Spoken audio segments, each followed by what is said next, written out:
1800s, there was a man named Clarence Cason who worked on the University of Alabama. Clarence Cason was not a professional journalist, but he was an avid writer and he wrote for many different newspapers. He started the College of Communication, or Journalism Department, here on the Alabama campus. Clarence Cason believed that the South was having a downfall in their economy because of the segregation between African Americans. He wrote a book on this topic, but because it was such a controversial topic, he was worried that it would tear apart his family and his career. So, weeks before the book was published, he shot himself in the head at Reese Pfeiffer here on the Alabama campus. At the time when he committed suicide, he had a 6-year-old daughter, and she's still alive today. The faculty reports hearing footsteps and other spooky phenomenons that they can't quite explain.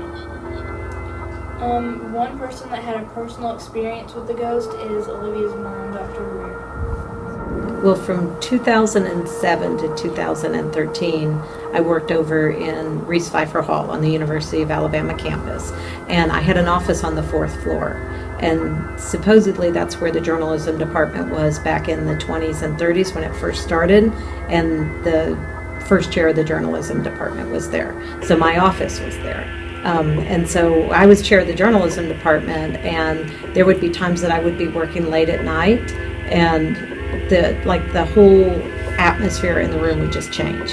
And so I would be working and I wasn't worried about anything, and all of a sudden it was as if like a big cloud had gone over me, and my heart would start beating really quickly, and something was telling me like it was, time to go home and I needed to get out of there. So I would pack up really quickly and leave, and I never really figured out at the time why I was feeling that way. So there were several things that first it started out that it was just kind of a feeling that would come and go. But then there were times when I would be there, sometimes it wasn't late at night, sometimes it was on the weekend, but it was usually when I was alone and there was no one else in the hallways. I would be in my office and I would hear footsteps going down the hall, like coming towards my office in the hallway. And like one time I even heard whistling. So somebody was whistling and I heard footsteps coming down the hall, and I kept waiting for some noise of a door to open near me or something, and I never heard that part of it. So the footsteps would just stop. So sometimes I would go open the door and there was no one outside in the hallway. It was just completely blank. There was one time when I was downstairs on the 2nd floor and I needed to go back up the stairs to the 4th floor, and I was walking up the stairs, and this was only about 6 o'clock at night, so it wasn't really super dark.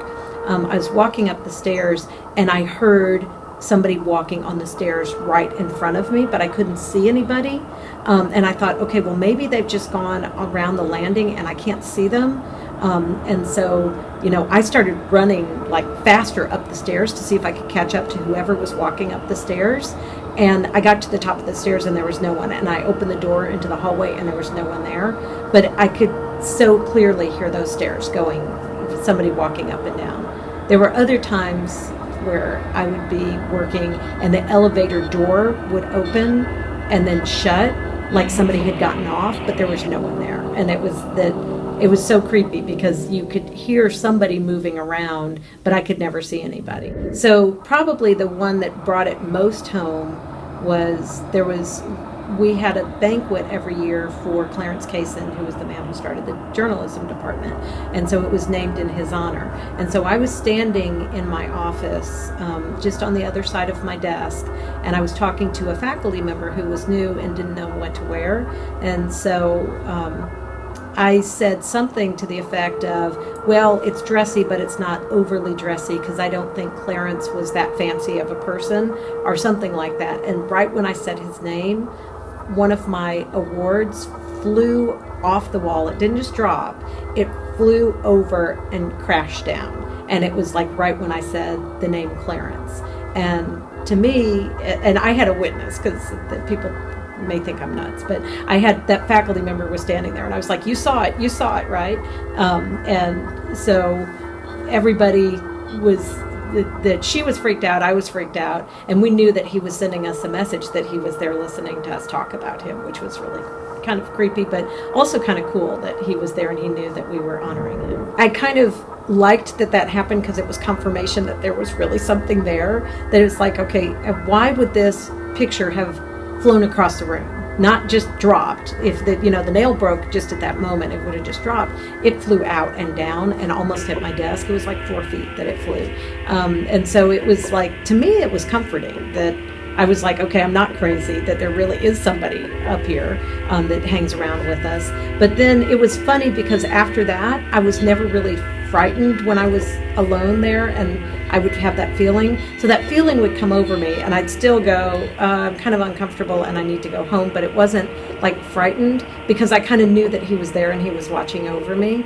And so that's honestly the reason why his picture is in my office now. So I brought his picture over here to my new office because it was kind of like comforting that I knew he was kind of around, and I felt like he was approving of the work we were doing with his department.